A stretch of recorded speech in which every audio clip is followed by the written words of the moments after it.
Right here, buddy. So these grates really don't mess with your A10 too much, but I still try to avoid them. So you see these wires right here? You can come on one side or the other, but actually coming right over the top of them is the best way to line up with the nice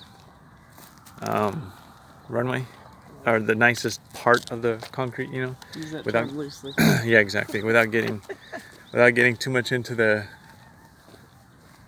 dips. Here's another grate here.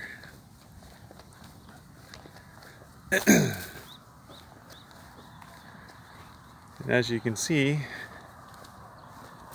if you don't make the runway, you're gonna go for a very long walk.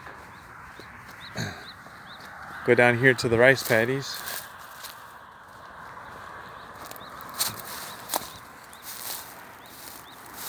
And on all three sides, you have that drop off to where you'll go down there